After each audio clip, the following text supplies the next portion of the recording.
A 12-year-old mechanic girl from a small Montana town just did what seasoned restorers said was impossible.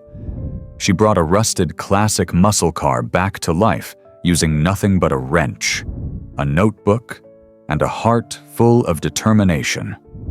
They laughed and called her just a little girl.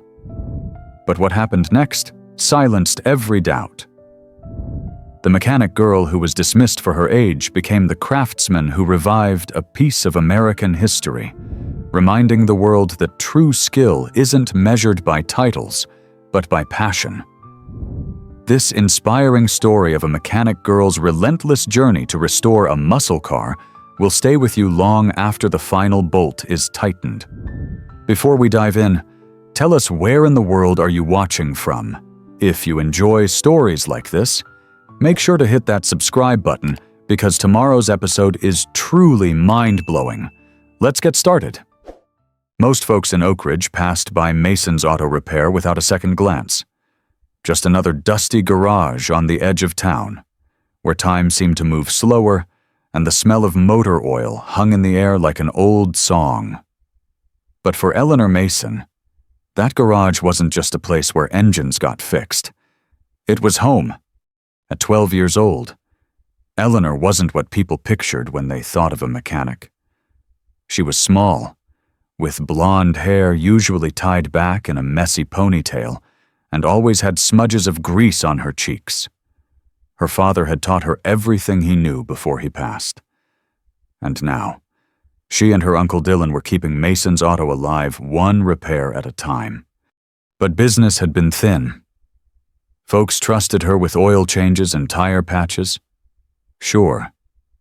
But when it came to the real work, the big jobs, they'd pat her on the head, smile politely, and take their problems elsewhere.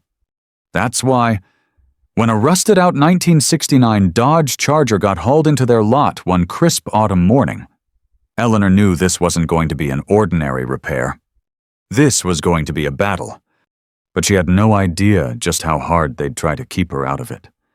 The Charger didn't roll into Mason's Auto. It limped, wheezing like an old man climbing his last hill. The paint was faded. The chrome was pitted, and rust had claimed every inch it could reach. It wasn't a car. It was a memory on life support. And following close behind was Mr. Thompson, an old friend of Dylan's and one of the last true muscle car purists in town. He stood by the truck that had towed the Charger in, his weathered hands on his hips, shaking his head. "I don't know why I'm even bothering. Dylan," he said, spitting into the gravel. "It's a lost cause, but this car was my brother's. We were going to restore it together, before he passed." Eleanor was already walking around the Charger, her fingers brushing gently along the ridged rust lines.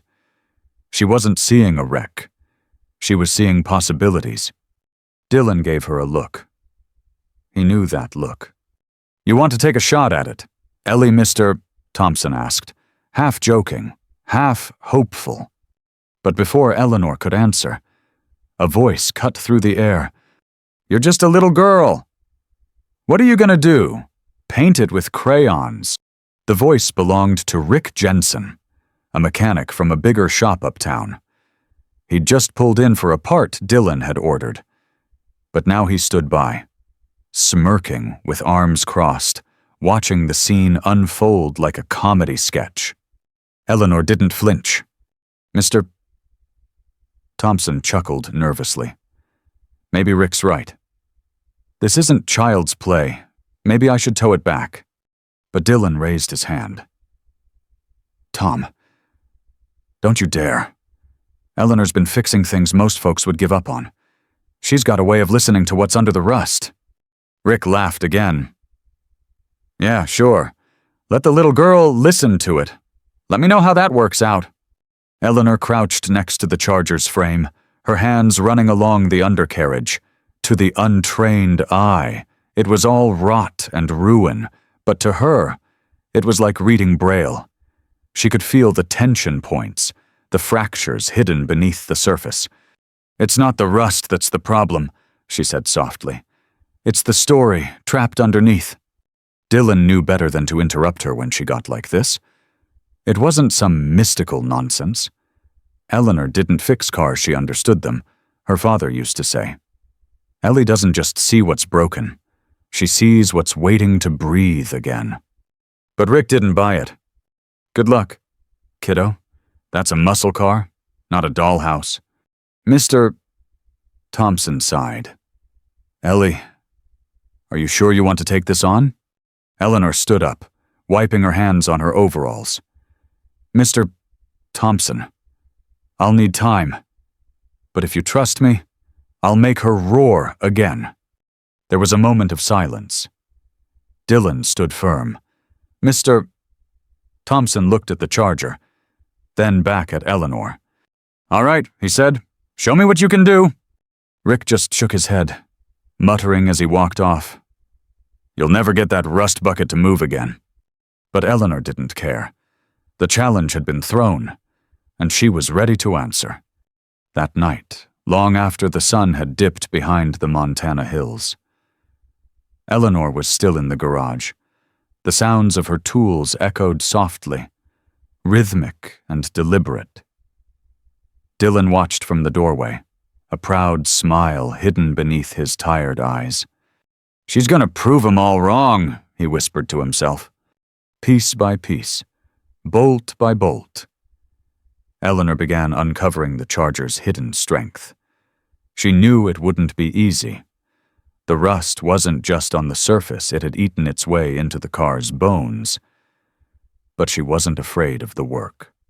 Because when the world told her, "You're just a little girl," Eleanor Mason had one answer. Watch me. Days turned into weeks.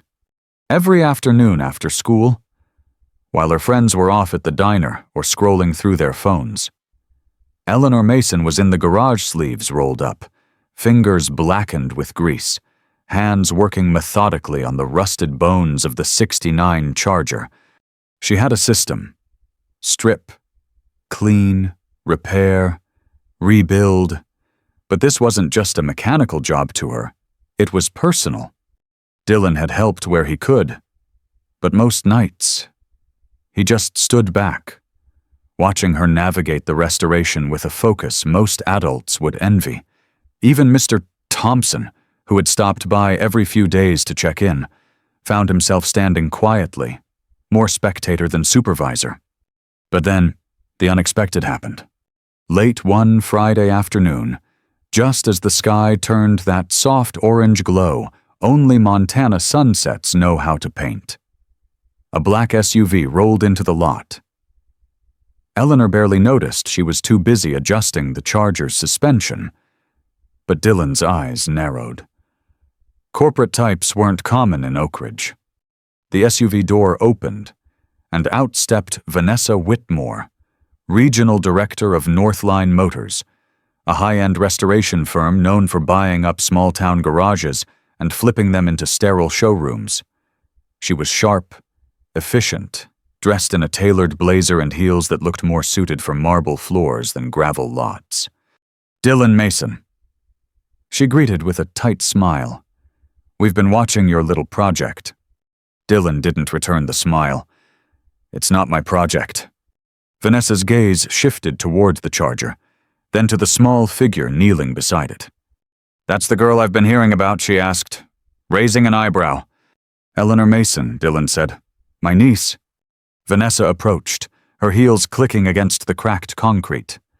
She stood over Eleanor, arms crossed, assessing. You're the one restoring this Charger?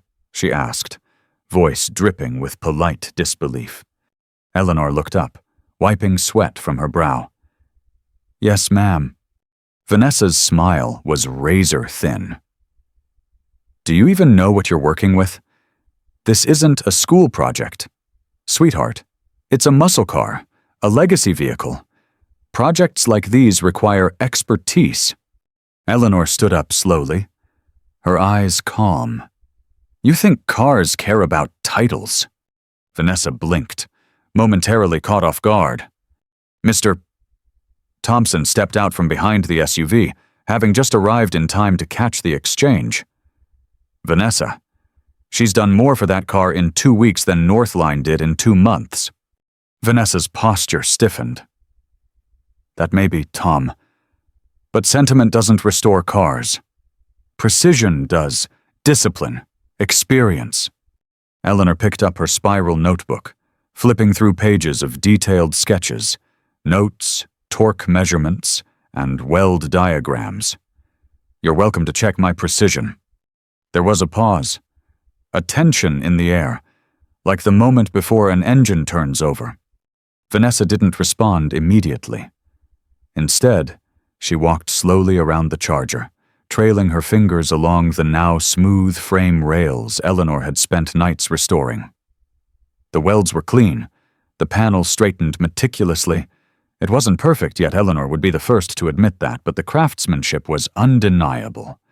Impressive, Vanessa admitted, though her tone struggled to hide her surprise. But talent without credentials is a liability. Eleanor shrugged. Good thing cars don't ask for resumes. Dylan grinned in the background. Vanessa sighed, clearly not used to losing the upper hand. Fine, but if you're serious about this, there's a restoration showcase in 3 weeks. Northline's bringing our top team. If you think you can stand next to professionals, you're welcome to try. Mr. Thompson was about to object, but Eleanor spoke first. We'll be there. Vanessa gave a tight nod, turned, and walked back to her SUV, heels crunching against gravel. Before getting in, she looked back one last time. Don't be late, little girl. As the SUV disappeared down the road, Mr. Thompson muttered. That woman's more chrome than character. Eleanor smiled faintly. Good thing I specialize in fixing both. That night, as the stars began to light up the Montana sky, Eleanor didn't sleep. She couldn't. There was work to do. The Charger wasn't just a car anymore. It was her voice, and she was going to make sure the world heard it loud and clear. 3 weeks sounded like a lifetime. But when you're rebuilding a '69 Dodge Charger from the frame up, it's nothing. Every sunrise brought a new challenge, rusted components that refused to budge, parts that had to be fabricated from scratch, and late-night sessions where Eleanor's hands ached, but her mind wouldn't let her stop. Dylan had offered to bring in extra help. Mr. Thompson had even tried to call in a favor with a body shop uptown. But Eleanor had declined.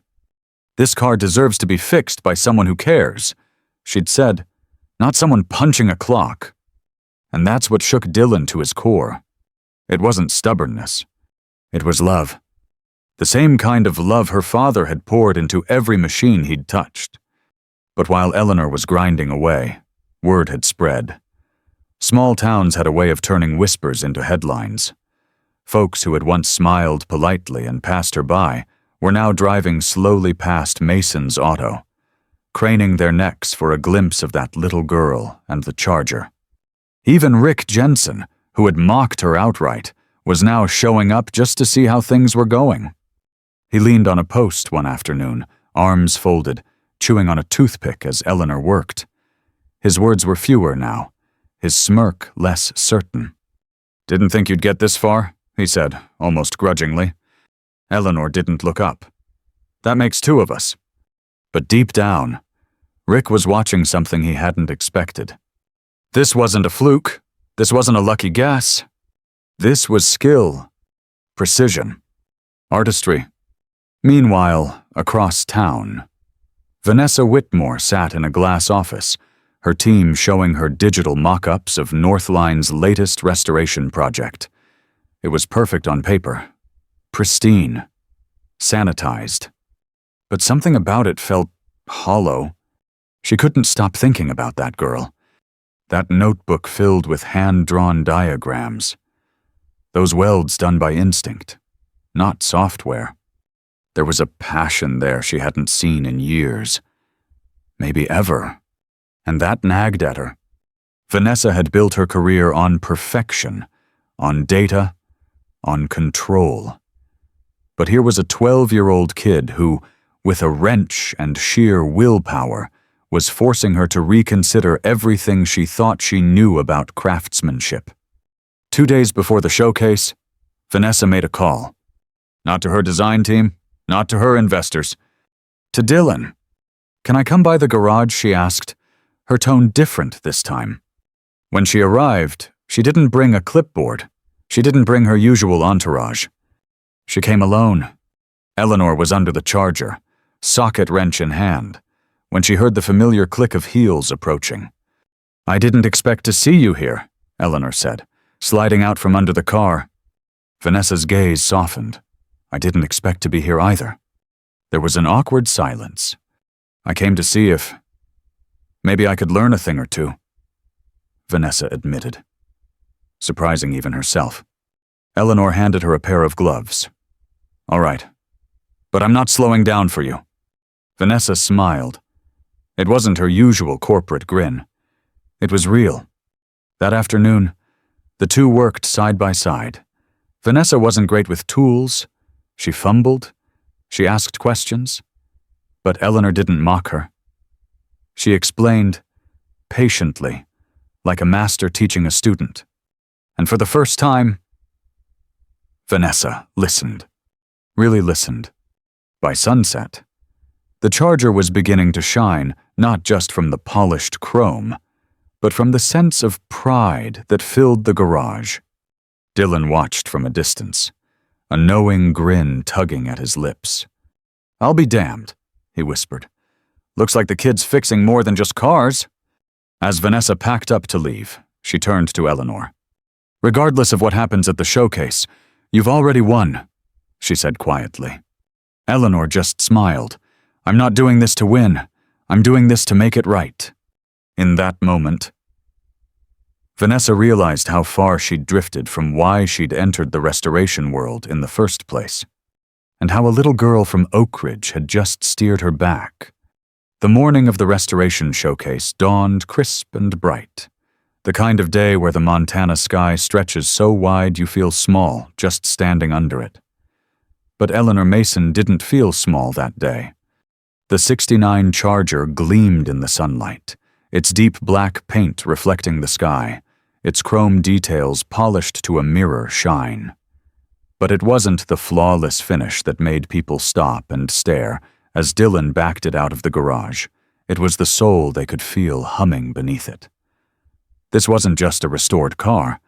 It was a machine brought back to life. Every inch of it whispering Eleanor's dedication. They didn't have a fancy trailer like Northline Motors. Dylan simply drove the Charger to the fairgrounds, Eleanor riding shotgun, notebook in hand, her heart pounding not with nerves, but with focus. The showcase was a different world. Rows of restored classics sat gleaming under white tents. Corporate banners fluttered in the breeze. Men in pressed polos and women in designer sunglasses walked around holding tablets, cataloging perfection. And then there was Eleanor grease-streaked overalls, hoodie sleeves pushed up, standing next to her Charger with a confidence that didn't need a spotlight. When Vanessa Whitmore arrived, she wasn't the imposing executive from a month ago. She approached Eleanor not with an air of superiority, but with the respect of someone who had learned the value of humility. "Ready to shake things up?" Vanessa asked, her lips curling into a genuine smile. Eleanor nodded. "Been ready?"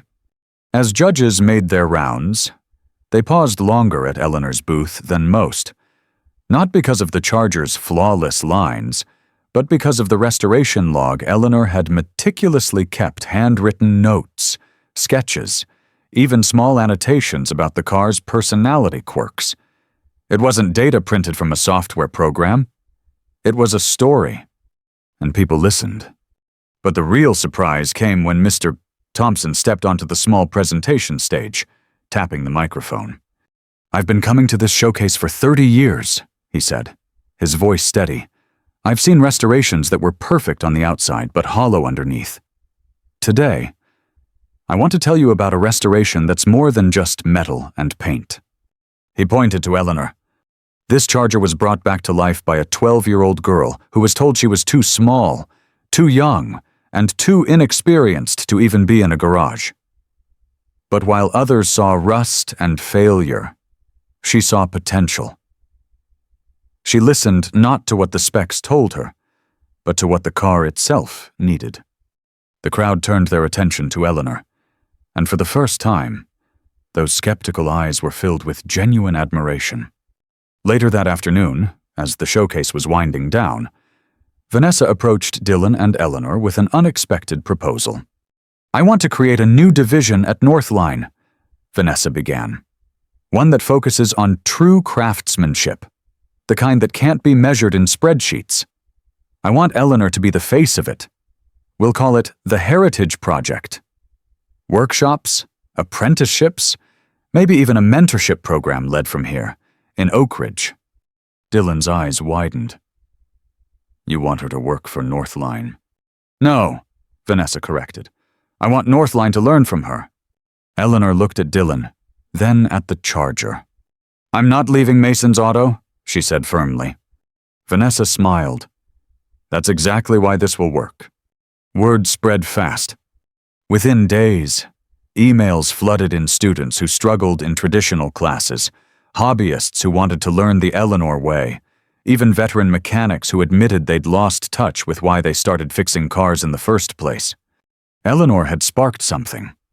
She had shown a corporate world obsessed with perfection, that true restoration wasn't about polishing flaws away, it was about honoring them.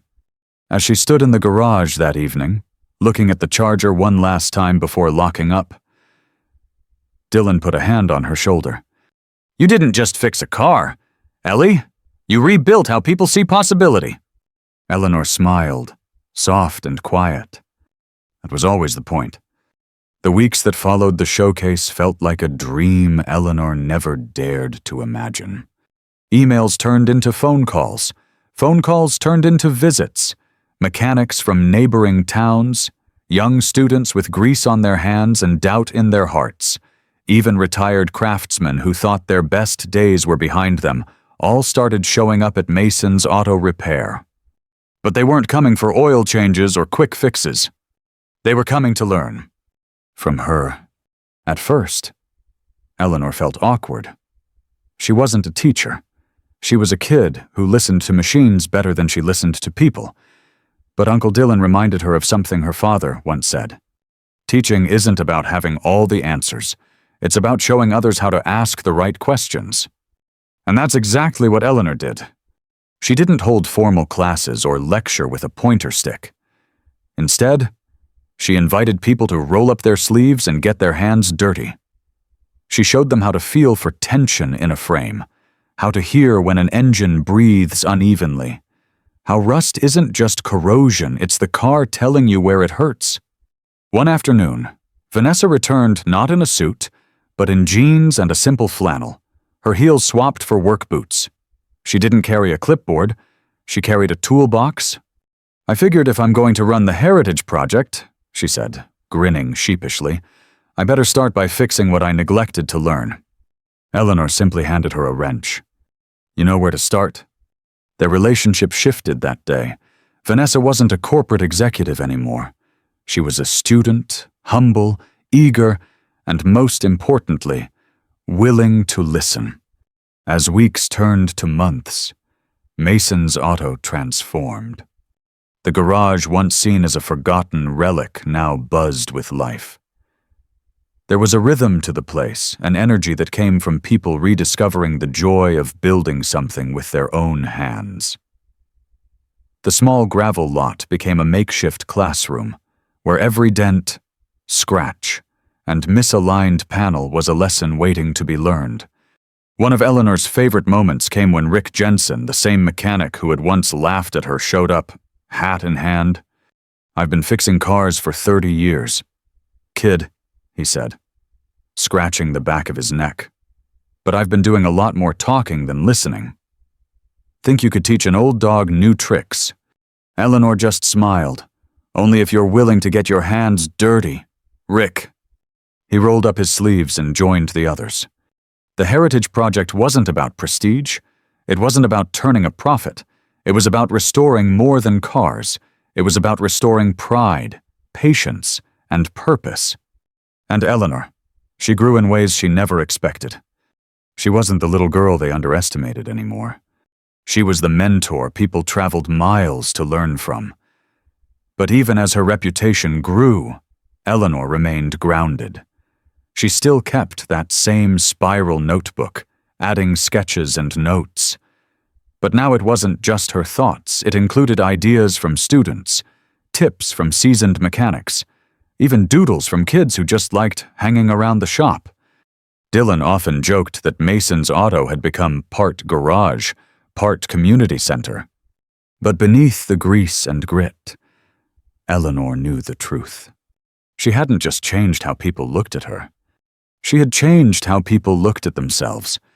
Every time someone picked up a wrench and truly believed that they could fix what seemed broken, Eleanor's mission grew stronger. One evening, as the sun dipped low and the shop quieted down, Vanessa sat beside Eleanor on the tailgate of the old pickup. "You've done something special here, Eleanor," she said softly. "You've reminded people that expertise isn't always found in degrees or titles. Sometimes, it's found in curiosity and care." Eleanor nodded, her gaze drifting to the Charger parked nearby. "I didn't set out to prove anyone wrong," she said. "I just wanted to make it right." Vanessa smiled. "And in doing that, you proved everyone wrong anyway." As the stars blinked awake above Oak Ridge, Eleanor realized something profound. Her journey had started with a challenge. A laugh, a mocking comment, a doubt thrown in her face. But now she understood. Those weren't obstacles. They were invitations. Invitations to rise, to learn, to teach, and most importantly, to never stop listening. The garage smelled like fresh motor oil and victory. It wasn't a grand ceremony. There were no ribbons to cut or press conferences to attend. But for Eleanor Mason, this moment standing in the middle of Mason's Auto Repair, surrounded by people who once doubted her, now looking to her for guidance, felt bigger than any trophy. It was the first official workshop of the Heritage Project. There were no fancy uniforms, just overalls, rolled-up sleeves, and people who were ready to learn, regardless of age or background. Rick Jensen stood elbow to elbow with a teenage girl learning how to weld. Vanessa Whitmore, once the embodiment of corporate pride, sat cross-legged on the floor, cleaning carburetor parts with a boy no older than 7. Eleanor's hands moved confidently, but her words were always calm, never condescending. She had a way of explaining things that made you believe you could do it too, and that belief that quiet encouragement was changing lives one bolt at a time. It wasn't about restoring cars anymore. It was about restoring people. But the defining moment came when Mr. Thompson brought by an old friend, Mrs. Palmer, a retired schoolteacher whose late husband had left her an unfinished restoration project in their barn, a 1970 Plymouth Roadrunner. For years, it had sat untouched, each speck of dust on it a painful reminder of a dream deferred. "I was told it was too far gone," Mrs. Palmer said, running her fingers gently across a faded fender. "But then I heard about you, Eleanor." Eleanor smiled warmly. "Cars don't give up on people, Mrs. Palmer. Sometimes they're just waiting for the right hands." Mrs. Palmer's eyes misted, and that was all the invitation Eleanor needed. Over the next few weeks, the garage wasn't just a workspace, it became a sanctuary. People from nearby towns came not just to fix cars, but to mend a part of themselves that had been told no too many times. And the Charger, the car that started it all, stood proudly in the corner, gleaming not as a trophy, but as a reminder that belief is louder than doubt. One evening, as the sun dipped below the Montana hills, Eleanor found herself alone in the garage. She sat on the tailgate of the old pickup truck, notebook in hand, flipping through pages filled with sketches, notes, and now, names. Names of people who had come through Mason's Auto, not just to fix machines, but to rediscover their own worth. Dylan walked over, wiping his hands on a rag. He sat beside her, leaning back against the truck bed. "You've built something bigger than this garage." "Ellie," he said, his voice tinged with pride. "You didn't just fix a car, you started a movement." Eleanor looked up at the faded Mason's Auto Repair sign hanging above the garage. It had always been just a name on wood. But now, it was a symbol. A symbol that expertise has no age. A symbol that passion beats pedigree. A symbol that no dream is too small, and no person is just anything. Vanessa joined them, holding 2 cups of coffee, one for Dylan, one for herself. She handed Eleanor a soda, chuckling. "One day, I'm going to tell my corporate board that the best business decision I ever made was letting a 12-year-old teach me how to listen." Eleanor smiled. "Listening's free. Vanessa, people just forget how valuable it is." As the evening turned to night, the garage lights stayed on. Inside, people continued to work, to learn, to laugh. The noise wasn't chaotic. It was alive. And in the midst of it all, Eleanor Mason, once dismissed as just a little girl, had become the spark that reignited a community's belief in craftsmanship, in care, and in themselves. Because, in the end, she hadn't set out to prove anyone wrong. She had simply refused to believe they were right. Anyone can restore what's broken if they're willing to get their hands dirty, and believe deeply enough that it's worth saving. As the sun dipped low over Oak Ridge, Eleanor Mason flipped to a fresh page in her grease-streaked notebook, not to sketch out another engine diagram, but to design a space where people who had once been told no could build their own yes. This time, they wouldn't be laughed at. She knew now the dream she once held quietly inside Mason's Auto wasn't just hers anymore. It belonged to every kid who'd been underestimated, every small-town dreamer who'd been overlooked, and every person who'd ever been told they weren't enough for the job. The little girl they mocked for daring to fix a classic car had become the mechanic who would teach others how to listen, how to believe, and how to bring forgotten things back to life. Because for Eleanor, and for those who follow, restoring a car was never just about fixing metal. It was about restoring hope. The end.